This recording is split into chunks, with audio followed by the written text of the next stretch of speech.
The Mentors in Violence Prevention Project, otherwise known as MVP, is a peer educator programme for young people, and it provides them with the language and the framework to be able to challenge attitudes, beliefs and cultural norms that sort of underpin gender-based violence, bullying and other forms of abuse. It'd best be described as a way to get everyone understanding the impacts that violence can have and how to prevent it. It's a call to action for schools to implement a public health, evidence-based mentoring programme which explores issues such as coercive control, racism, homophobia, violent crime, substance use. These topics also align with the PSHE curriculum. Straight away I thought it was an interesting model, the way that they were going about mentoring, the openness of conversations that they were having, and that real impact around actually doing something about problems as opposed to just talking about it was quite an attractive model from our perspective. A quite radical solution based on the research that I'd read from around the world. It certainly seemed to key into the issues of personal development and leadership, essentially. It is designed for our young people to become mentors to the younger pupils, just to equip them with the confidence and skills to address some of the issues that we see in school. A way for students to be empowered to work with their peers, but also with the younger students in the school to deliver a message about how they can maybe approach quite difficult and emotive subjects in a sort of age-appropriate way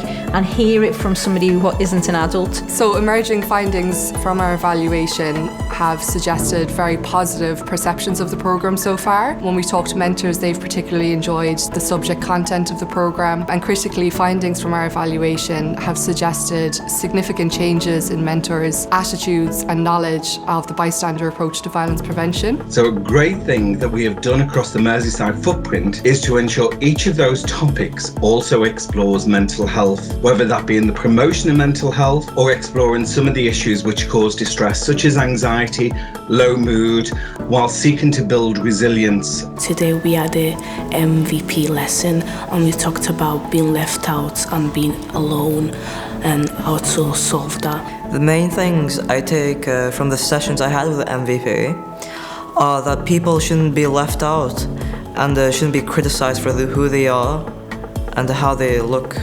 Mentoring, I believe, is the best form of passing on information, is because actually for young people it's something different. I think they spend a lot of their week having education from teachers and other professionals, and I think when it's the older young people teaching the younger people in the school, you can really see them tuning in and listening to every single word they've got to say. It really engages them, the fact that they've gone from an older person, them teaching them all day, to then us. We're doing sessions where we just tell them about such as bystanders and how a bystander, there's different situations of being a bystander. An active bystander is someone who knows that something is going to happen, so it reports. A passive bystander is someone who just says, oh, it's not my business, I should just don't do anything, it's not your business. Being an active bystander is when you have the confidence to stand up and disagree with someone. I would rather be an active bystander because you don't know how serious the situation could be. Maybe someone could have a weapon or someone could get killed. For the mentors, it's helping them as well, because it's allowing them to explore some of the issues that they see in school and giving them the skills and confidence to address those. They'll have the basics of that resilience programme. They'll be able to then pass that on in their training to the Year 7s. So when the Year 7s move up years, that resilience will grow and grow and grow. So when they get to Year 10s and hopefully want to take part, be the mentors, bringing the programme into the younger years. One of the great things about the programme is that we develop the leadership skills of the young people who are mentors. And through that, we develop their social and emotional development. Student leadership is an incredibly powerful force, which I don't think as a system we've always tapped into. We've done it on a surface level perhaps, but this is genuine transfer of issue, delivery, content and process, and that's a little bit scary. But there's some quite scary things out there that we need to tackle.